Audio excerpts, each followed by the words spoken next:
Lassie. Few of you might be knowing about her, and the rest of you would know her today. She is a very senior devotee in IYS and has been taking care of various services in IYS and practicing Krishna consciousness for several years. She is a practicing counseling psychologist and a lecturer in AM Jain College. She is also a department topper and university rank holder from Madras University. She is trained in advanced counseling from Chennai Counseling Service. Also, she has attended various workshops like mindfulness, cognitive behavior therapy, psychodrama, and art therapy. She is a very amazing person and an excellent motivating speaker. She delivers rich, thought provoking content which will definitely help you in coping up with your real life issues as well as enrich you with devotion in your life. I'm sure this session will help you to overcome your stressful situation in your life, if any, and make you blissful and happy.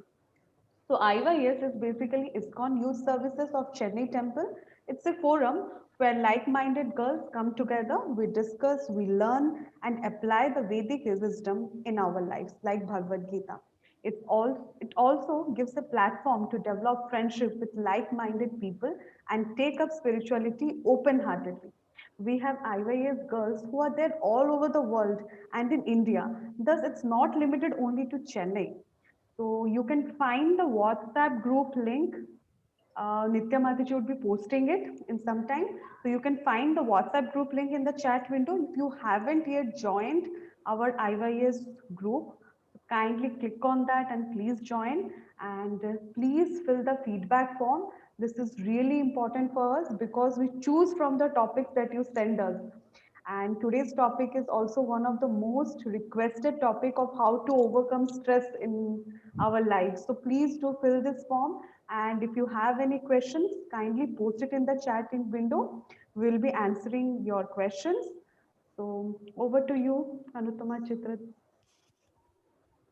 Thank you so much, Deepapriya Mataji, for introducing me. And Hare Krishna, all the devotees for coming here. Today was a weekend and taking your time out for attending this session. It really means a lot to all of us who are, conducting these sessions regularly every Saturday. All right, so we'll get into the topic. So, stress. Now, as soon as you hear this word stress, what all comes to your mind? Like you can type them in the chat window. Like stress. The moment I say or you hear someone say that they are stressed, what all comes to your mind? Anger, fear, negative things, distress, anxiety, deadline. Oh wow, interesting. Kamakshi. Deadline, work pressure, Veena. Very nice, very nice. Like you have kind of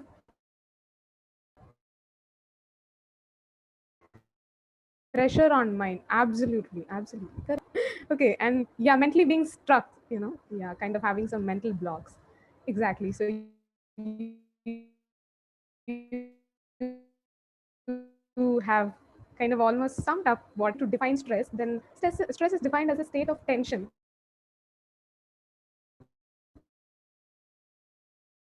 So this tension can be either emotion. Since it's psychology, we usually talk about the emotional and the mental states. So feeling the emotional strain or pressure, or sometimes as we say, the loss unsettled. So that state is what we usually refer to as stress. Now, uh, do you think stress is harmful? Is bad?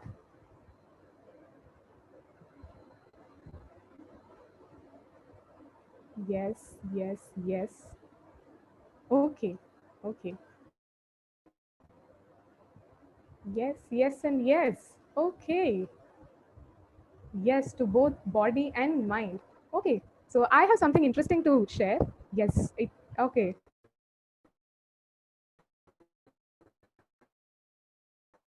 So there would be hormonal imbalances. Yes. So there is something interesting I would like to add to this question, whether stress is harmful or not. So not really. Stress is not harmful. Here only I would bring in the concept of the types of stress. So there are two types of stress. So one is called eustress, which is the good stress, and the second is called distress. Now, eustress, it is that type of stress which is motivating, beneficial. It will enhance the quality of your work, efficiency of your performance, productivity. Now that is eustress, and that's a healthy form of stress. And the second one is what is usually harmful, like how many of you had shared in the chat window. And that second type is called distress. So distress usually it causes anxiety. It sometimes paralyzes you, makes you feel worried, worked up, tensed. You even lose motivation. So that is distress. So to give you a small example for eustress and distress. So eustress, I would go back to my UG days. So when we were in our UG, we would sit and do group studies. So in group studies, we would set some targets that these many pages should be completed by the time we leave the college. And we all would start studying, and I would be that one person who would start becoming lazy towards the middle. Like I would study 2 pages, and then I would be like feeling sleepy, and I would want to like take a break. And I would look at my friends, and they would all be sitting and studying. And I would ask them how many pages you've completed. They would be like around 4 pages they would have done, and they are continuing to study. They have not stopped it yet. So immediately I would get all stressed, and I would be like, oh my God, I should sit and study. And I would, continue studying. So if you see this form of stress is motivating, when I said the good stress, it's motivating and it enhances, it made me perform, it made me put that effort. So that is eustress, and some form of stress is definitely essential. So be it you having deadlines or you having exams. Now, if a student doesn't have the fear of failing or flunking in exams, then the student probably will not even start studying. They may not even take the book. Similarly, if we don't fear the deadline of the boss, saucing us, then we may not even begin the work anywhere. So in that way, when we see some amount of stress is required, and it also enhances the performance quotient. Next comes the distress. So in distress is where I have had several clients in my counseling sessions, and they would be having certain mental health issues like depression and anxiety.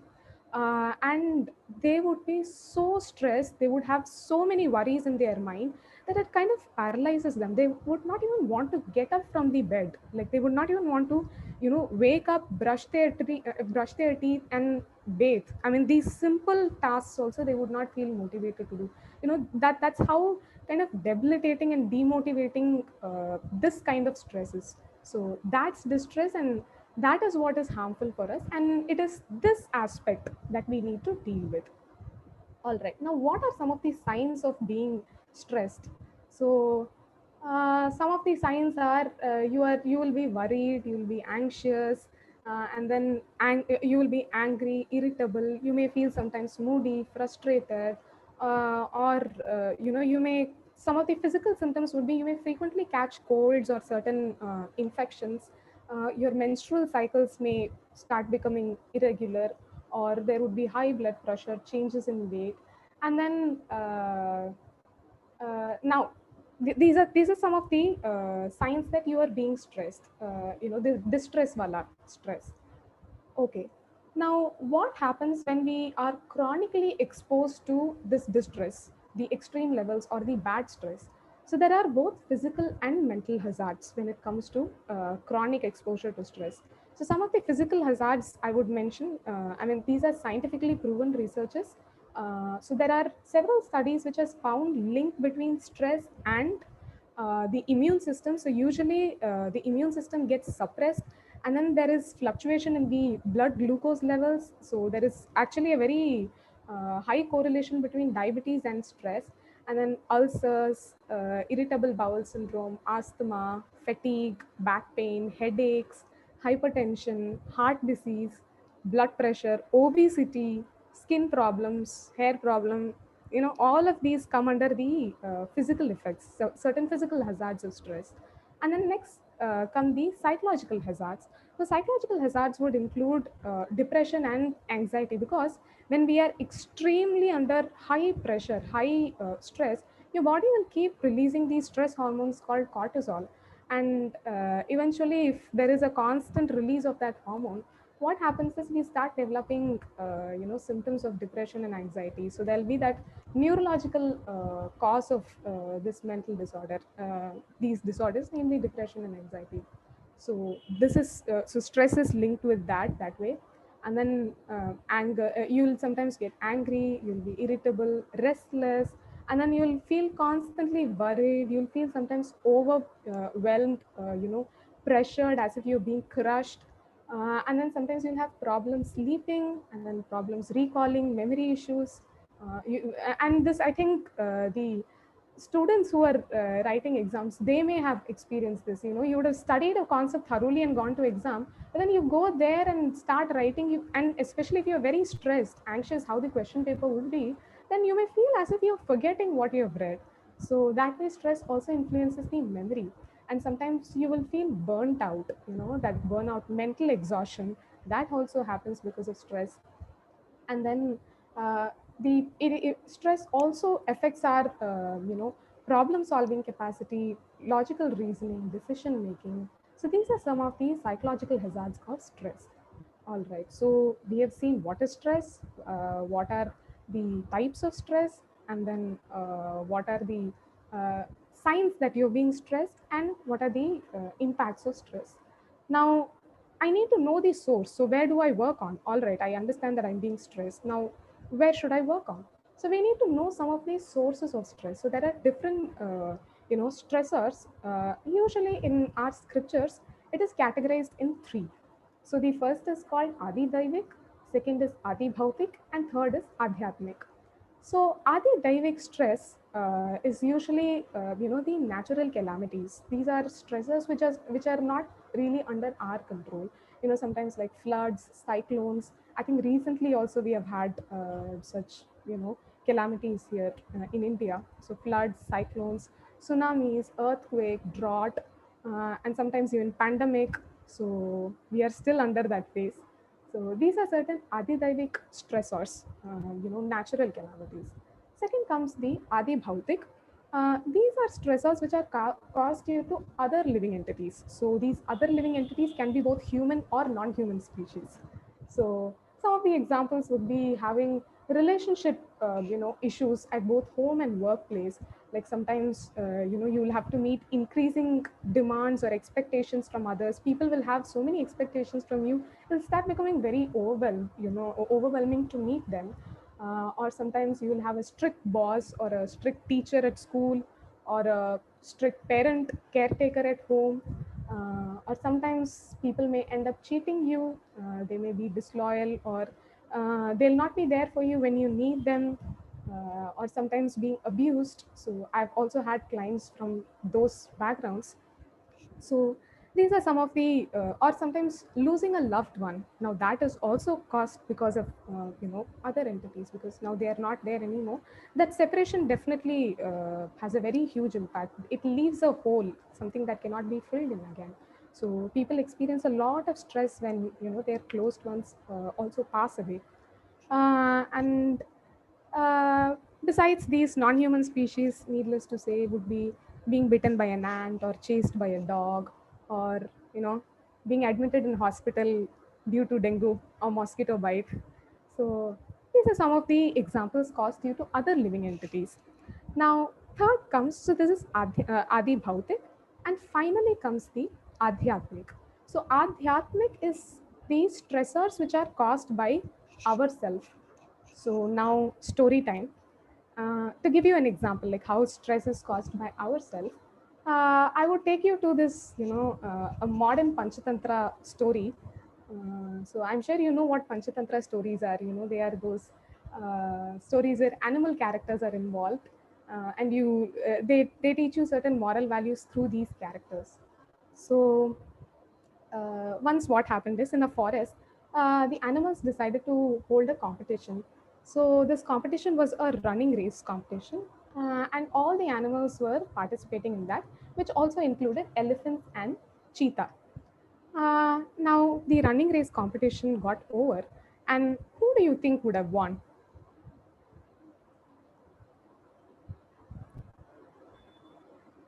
Cheetah. Cheetah. Yes. So obviously cheetah would have won because we know that cheetah is the fastest animal. Uh, okay. Well, fine. It's not elephant. This is running race. So cheetah is supposed to be the fastest animal. So yes, cheetah is the one who had won the competition, and elephant was very sad. He was upset, and then he decided that okay, I'm going to work hard next year. So elephant starts jogging every day and then goes for weight loss programs, and then finally participates again in the next year's competition. And who do you think would have won again?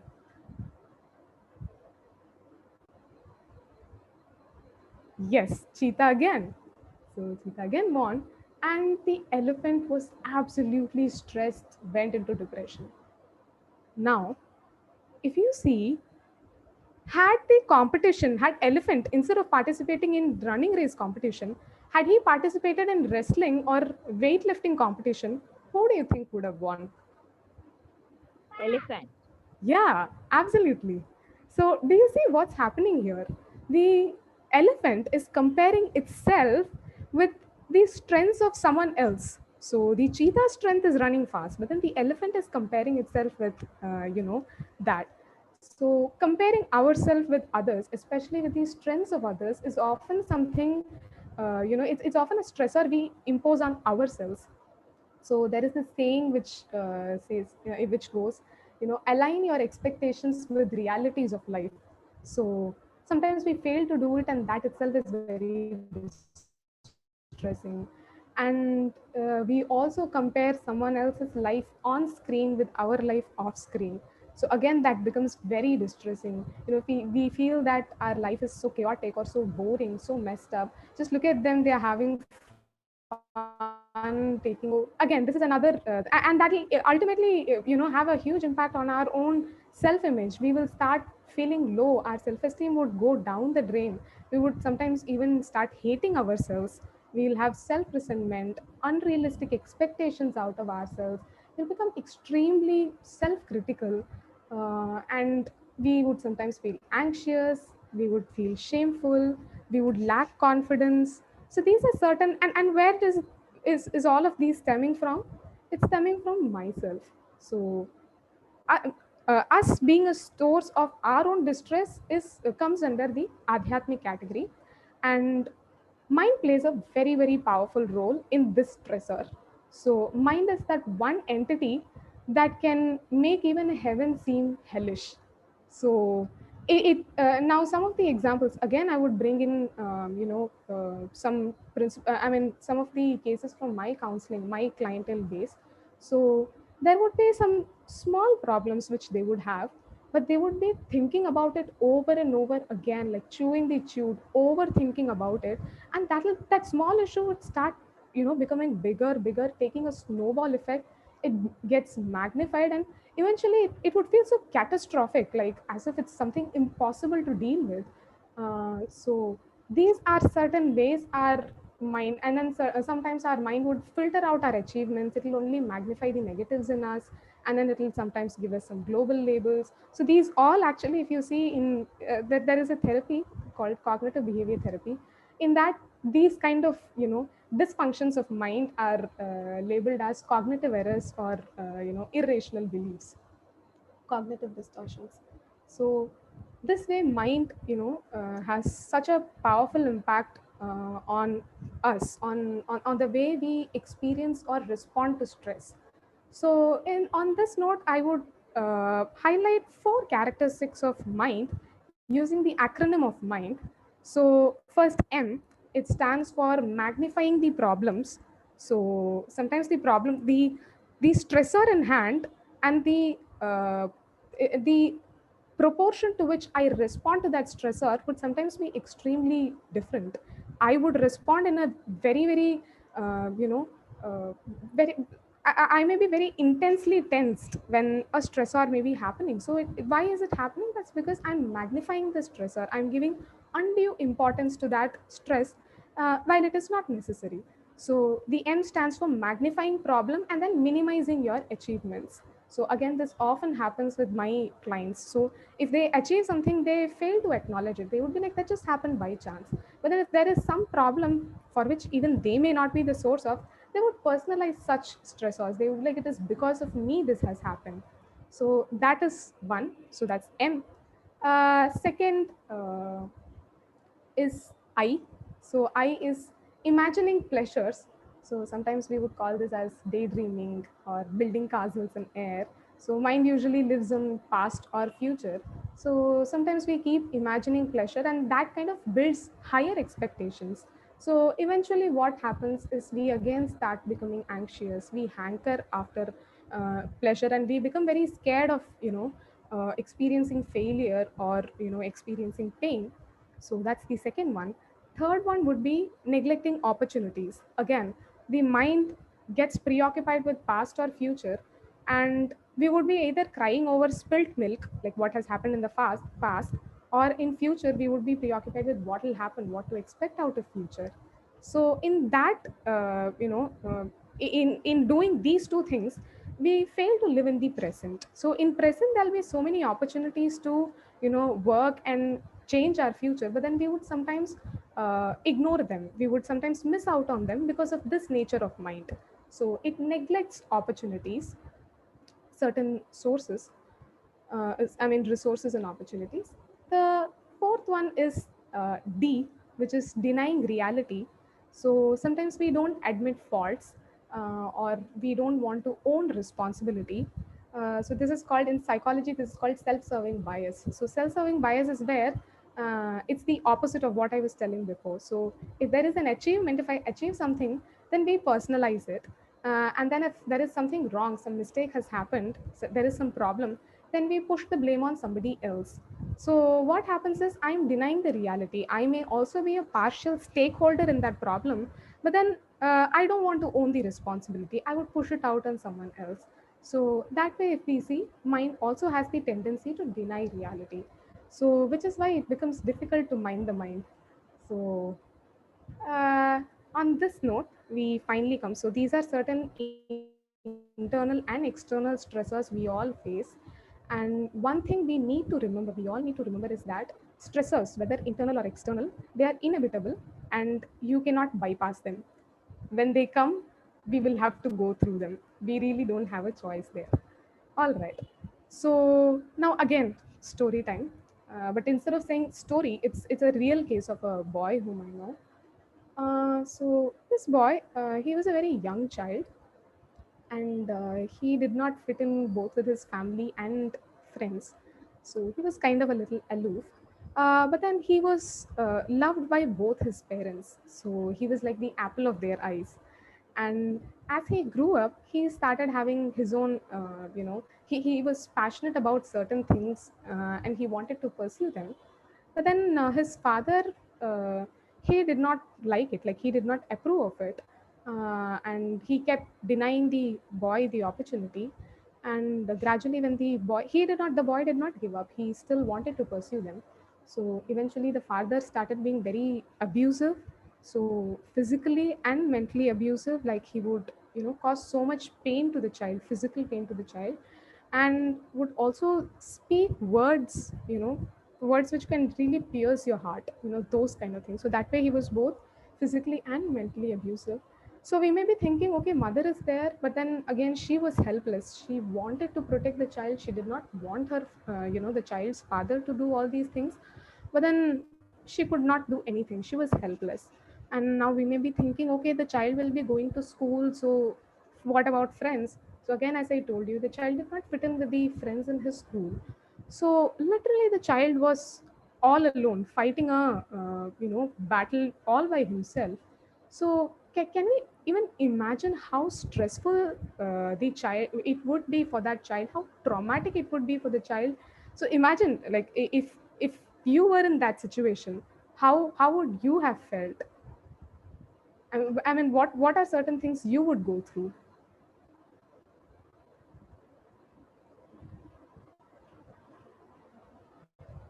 You can type them in the chat window.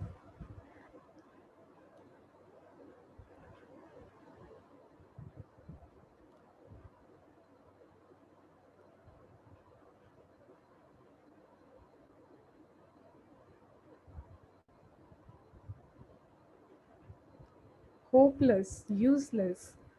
Okay, so yeah, exactly. So how helpless the child situation is, like how scary it is. The child would feel, I mean, he's just a very young child, so he would feel betrayed. He may even develop anxiety, phobia, and gradually if he grows up, he may start having suicidal ideations, he may have trust issues, he may start hating elders, adult figures, and then he may get into depression, anxiety. And imagine, you know nobody is there to support you, you are all by yourself. You are not there with your friends also, and then family is also very abusive. So and eventually, I mean, in psychology, if we generally see, uh, going through such traumatic experiences, one would have problems establishing relationships in future also. So this is exactly what, I mean, this was what the child was going through. And I mean, this was the experience, like the event that was happening. His father was abusive, and we were discussing what are some of the possible responses to that.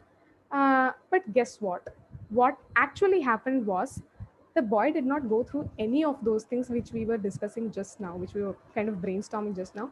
The child was not even irritated or grumpy, like, and he did not hate anyone, not even the father who was abusing him. And he neither hated his father, nor his mother, nor his friends. He was instead very kind, calm, collected. He was non-judgmental, and he was very brave, and he never gave up on love. So there was practically no zero negativity in him. And you know how old he was? He was just 5 years old, and his name is Prahlad. So yes, so this boy's name is Prahlad, and his story has been, it happened thousands of years ago, and it's been recorded in a scripture named Srimad Bhagavatam. So I'll briefly explain what had happened. So this child, right from his very young age, he was very attached to Krishna. He was very attached to Lord Vishnu, and his father, who was initially very loving of him, when he found out that Prahlad was worshipping Lord Vishnu, to Hiranyakashipu, Lord Vishnu was like a sworn enemy. So he was initially trying to kindly, explain to Prahlad that don't do this, you shouldn't worship him, he is our enemy. But then Prahlad did not give up. Instead, he was glorifying the Lord even amongst his peers in the school. And gradually, this added up to Hiranyakashipu's anger, and he started abusing Prahlad, putting him through several torturous, experiences, like hurting him with very sharp weapons, pushing him down the mountain and on into the ocean, into the fire, and then trying to put the child before elephants for them to trample on it. I mean, trying to give poison, and nothing worked. The child was put through all these abusive experiences, and he would also speak such harsh and cruel words which can really hurt and pierce the child. And yet, despite all that, Prahlad Maharaj, he was cool as cucumber. He did not lose his cool. He remained grounded. He was calm and sober throughout the whole experience. And we see how, for this small child, for this 5-year-old child, the Lord had taken a very unique incarnation of Drishamadev, the half man and half lion form, very unique and wonderful form, and then finally protected the child. So now, uh, how do we connect that with the topic which we are discussing in hand? So we see how Prahlad, he was resilient throughout all the stressors that was coming on his way, and yet he remained undisturbed. So what was that resiliency quotient? What was protecting him from, or what was making him immune from succumbing to such stressors? So that one key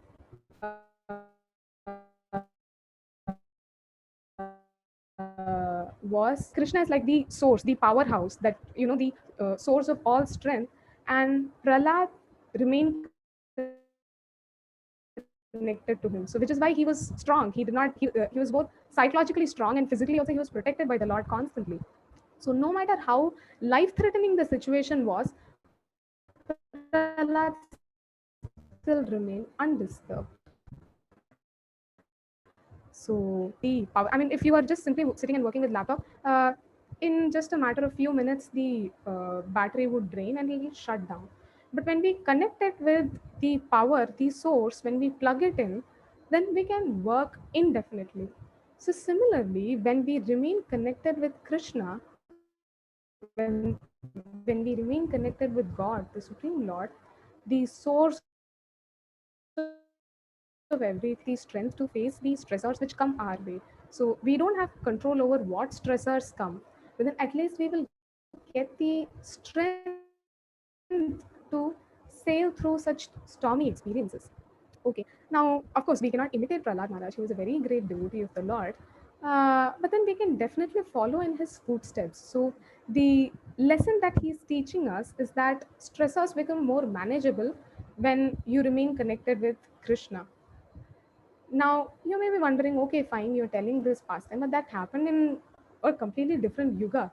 Now, what about this yuga? I mean, things are different now in Kali Yuga.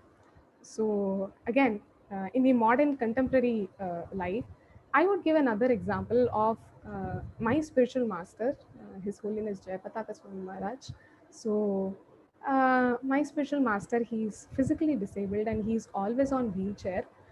He was almost at the brink of death for nearly 2 times. He struggles doing his day-to-day activities. He constantly needs assistance, even to go to restroom or even to bathe. Almost half of his body is paralyzed, and yet if we see, he's very very positive and very energetic. He's like brimming with energy. And people who have interacted with him, with my spiritual master, there are several testimonies of how the doctors or the personal servants or the guest visitors, they keep glorifying him. They're kind of very inspired by the person that he is. And this and besides all this, he has also taken several major projects in ISKCON despite his debilitating condition. And every day he gives evening classes on Zoom, and then he meets devotees individually in their home, and then he answers mails. And then on Saturdays, he also has a Srimad Bhagavatam class in the morning. So if you see, despite his physical condition, which is he can almost not move on his own. He's immobile. Somebody only has to push him on wheelchair, and he has no privacy. I mean, he's always surrounded by people because he needs constant assistance. Even for eating, also someone needs to help him. And despite all these stressors which he is facing, he does not slip into that victim mentality. And why is that? He doesn't find he doesn't see himself as being a victim. So where does he get this strength from?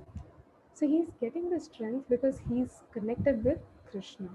So it is this connection with Krishna which gives us the psychological and spiritual resilience to deal with these stressors which come our way. And these stressors, of course, we would not have control, but then we would get the strength, the intelligence, the empowerment to deal with them. All right. So now we have known that connection with Krishna is one sure, short, effective way of, managing stress. Now, how do we go about it then? So I would call this the ABCs of stress management.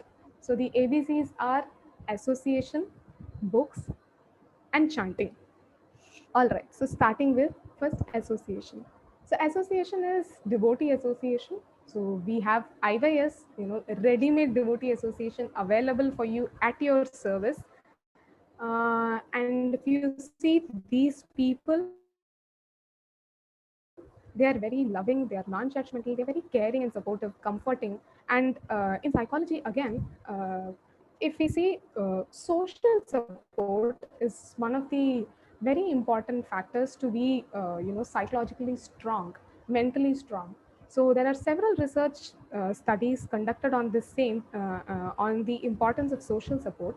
And they have found that people who surround themselves with a healthy social circle, One, they are less susceptible, to mental disorders such as depression and anxiety. And second, they are less likely to fall ill, less likely to have suicidal ideations. Their lifespan is usually longer than those who don't have any social support. And they are able to manage stress in more adaptive manners. So we see that sometimes people under high stress would deal with it, but then in an unhealthy manner. So some people resort to drugs, smoking, alcohol. But then these people who have a healthy social circle, they are able to deal with stress in a more effective way, in more adaptive, healthier ways. So these are some of the benefits of social support on the younger generation, especially. And then you would have also seen, and if we come to IYS is, very wholesome. It is like a family. It gives you that therapeutic space, to share and be open and feel loved. You feel as if you're a part of a family. And you would have heard about the glories of IYS, so you would have seen how life-changing coming to IYS was for many girls out there. So that's how the devotees provide you with guidance. They help you set goals, make decisions, and also pray for you. So I remember again, on this note, there was an incident where one girl, she in her work, she was facing a stress, her, always speaking on her. And over a point of time, it became too overwhelming. She could not stand it anymore. She kind of broke down. And she contacted one senior IWA's devotee, and told her, this is my issue. So of course the senior devotee helped her out of it, heard her, and then finally she said, I'll pray to Nrishingadev for you. And then in just a matter of few days, I mean, starting there, just in a matter of few days, this colleague had to quit his job due to some personal reasons. So if we say that way, devotee association is also very powerful. So when devotees pray for you, the Lord listens to sincere prayers. So which is why devotee association is very, very important, and it's very life changing. So many devotees out there have so much to share. We will again have share and care sessions, so you will hear more about them. In fact, we can have a whole session on these ABCs, but I'll just highlight some key points on them with regard to stress మరి management. ఇసుకలో answer దొర్లితే soap రాసుకున్నావా? Hare Krishna, can you mute yourself? Soap రాసుకోలేదా? Okay. So next come the books. Uh, okay, books. So now when we see books, again we are talking of scriptures here. So scriptures empower us with knowledge, and this knowledge is illuminating. It gives us that maturity. It gives us that perspective to look at things, differently. And it also gives us that mental clarity, that intelligence, to look at things, to see the different nuances of a problem. And we get through reading books. And therefore, books are also very therapeutic, and Shastras especially are very, very therapeutic. You have so many self-help books out there in the libraries and on stores, I mean, internet also. But then scriptures are also one of the most effective self-help books. And Prabhupada has written several books, and you may be having some copies. And if you don't, it's also available on the website called Vedabase. So you can check out the website. There are so many books, uploaded there. So again, reading books is very, very important because it helps us give proper perspective and to deal with the stressors. Books. Third one is chanting, and chanting is one of the most effective ways of dealing with stress. So this is also called mantra meditation. So where we chant this Maha Mantra, Hare Krishna, Hare Krishna, Krishna Krishna, Hare Hare, Hare Rama, Rama Rama, Hare Hare.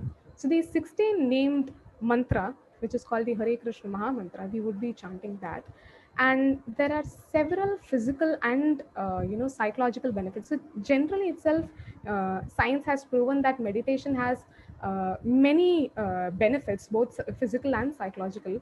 So one is it reduces stress, because the stress is also caused by stress hormones, which is cortisol. So it controls the cortisol levels. So that way it helps us manage stress.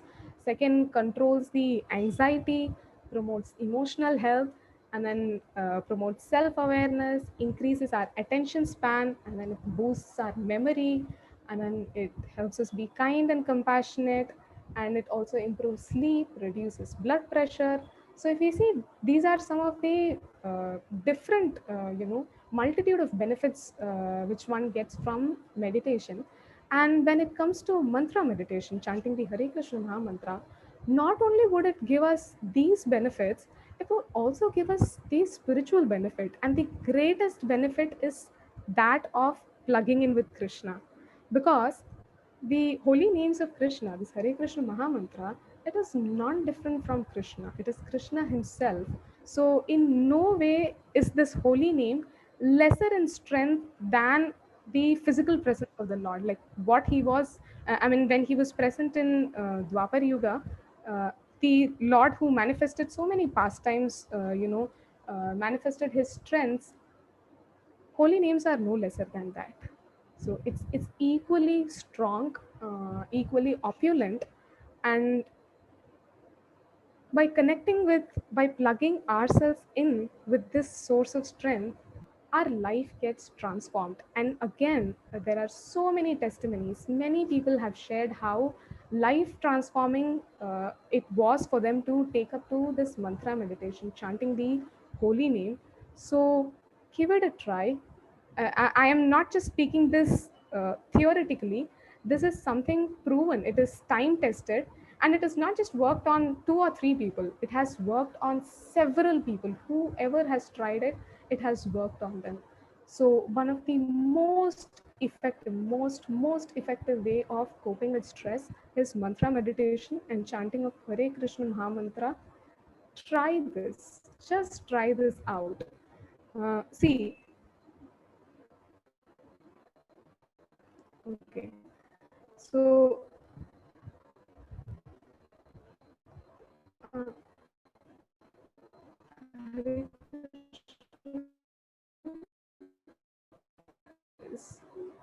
read about people climbing Everest. So if someone says, can you climb Mount Everest? Then we would be like, are you crazy? What sort of question is that? That seems impossible.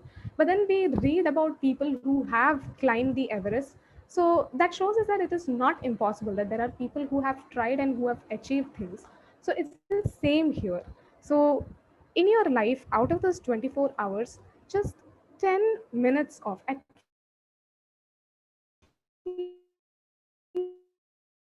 least just one round. So one round of Hare Krishna Maha Mantra would be 108 to just 10 minutes of it, chanting every day, and you will see the benefit yourself. This is guaranteed, absolutely guaranteed. You will start experiencing the benefits yourself. But then this has to be, the chanting has to be done with care and attention. So it's preferable you do it early in the morning, like as soon as you wake up. It's better if you can do like 10 minutes of it, so you will feel the whole day feels so refreshed. You will be able to, even if problems come to you, you will be able to sail through them smoothly.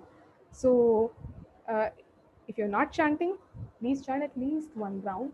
And if you are chanting one round, then kindly start increasing it. So if you're chanting one round, see if you can increase it to two. If you're chanting 2 rounds, see if you can increase it to 4. So that way, chanting holy names is one of the most effective ways of handling stress. So finally, so these are some of the spiritual ABCs of managing stress. Besides this, there are also several scientifically proven strategies of dealing with stress. So I would tell you that also.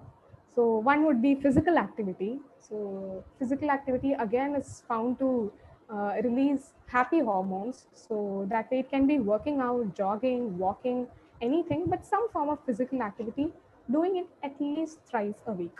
maybe half an hour a day. So that is one effective way of coping with stress. And next would be writing some gratitude exercises. So when we get stressed, we think about what we do not have, but then we kind of ignore those things that we have. So gratitude exercise helps us on becoming more mindful of things which we have, and it'll make us feel grateful for that. I think there was a session on this by Nitikishori Machi, also a very beautiful session. If you haven't heard it, please do check it out. So practicing gratitude exercise is another way of coping with stress. Third one would be getting sufficient sleep, at least 6 to 8 hours of sleep. And sleep also has several benefits, and one of the benefits would be it helps us, deal with stressors. It helps us, in emotional management, in making decisions, and reading situation, like knowing, analyzing things properly. So sleep is important. And then if possible, if your situation is really very severe, it's better you can also seek professional help. So that is another way of coping with stressor. If it's very very extreme, too overwhelming for you to handle it by yourself, so seeking some therapy, some help, counseling, service from someone, that is another way of coping with stress. And then practicing yoga, deep breathing. So sometimes when we get extremely anxious, deep breathing helps a lot. So yoga is another way of coping with stress. So, and then practicing communication skills, like you start learning how to talk to people, the social niceties, and that in itself is one of the effective ways. Like you can kind of prevent so many problems when we know how to speak, when we know how to communicate things. Several problems or conflicts happen because of communication. So when we know the skills of communicating with different people, then that becomes another way of efficiently coping with stress. So these are some of the other ways of coping with stress. Now, which one do I use? So I would recommend that you do both these spiritual ABCs and these, because if you practice only these, then what happens is it will help you temporarily deal with the problem, but then when another problem comes in a different shape, then again it will become overwhelming. But then the permanent sure short solution would be the those spiritual ABCs. So with that, I would end the session for today. And before that, there is another activity I would like to do. So for which I would need the attention of all of you. So whatever work you're doing, please put it on hold. I want you to sit in a place and then close your eyes. So you can do that now. So sit in a place, close your eyes,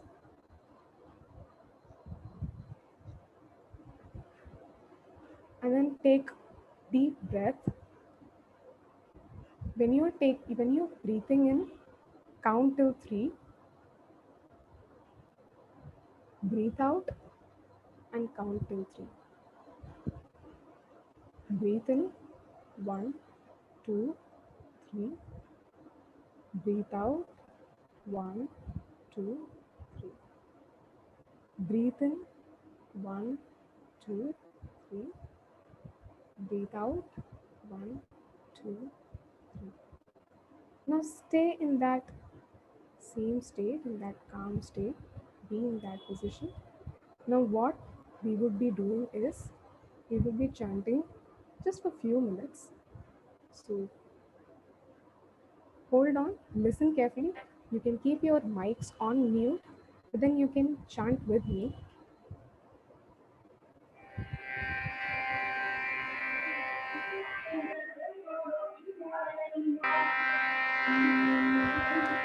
Hare Krishna, Krishna Krishna, Hare Hare, Hare Rama, Rama Rama, Hare Hare, Hare Krishna, Krishna Krishna, Hare Hare, Hare Rama, Rama Rama, Hare Hare, Hare Krishna, Krishna Krishna, Hare Hare, Hare Rama, Rama Rama, Hare Hare, Hare Krishna, Krishna Krishna, Hare Hare, Hare Rama, Rama Rama, Hare Hare, Hare Krishna, Krishna Krishna, Hare Hare, Hare Rama, Rama Rama, Hare Hare, Hare Krishna, Krishna Krishna, Hare Hare, Hare Rama, Rama Rama, Hare Hare, Hare Krishna, Krishna Krishna, Hare Hare, Hare Rama, Rama Rama, Hare Hare, Hare Krishna,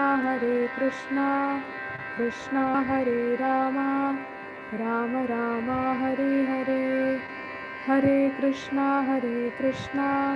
Krishna Krishna, Hare Hare, Hare Rama, Rama Rama, Hare Hare, Hare Krishna, Krishna Krishna, Hare Hare, Hare Rama, Rama Rama, Hare Hare, Hare Krishna, Krishna Krishna, Hare Hare, Hare Rama, Rama Rama, Hare Hare, Hare Krishna, Krishna Krishna, Hare Hare, Hare Rama, Rama Rama, Hare Hare, Hare Krishna, Krishna Krishna, Hare Hare, Hare Rama, Rama Rama, Hare Hare, Hare Krishna, Krishna Krishna, Hare Hare, Hare Rama, Rama Rama, Hare Hare, Hare Krishna, Krishna Krishna, Hare Hare, Hare Rama, Rama Rama, Hare Hare, Hare Krishna, Krishna Krishna, Hare Hare, Hare Rama, Rama Rama, Hare Hare.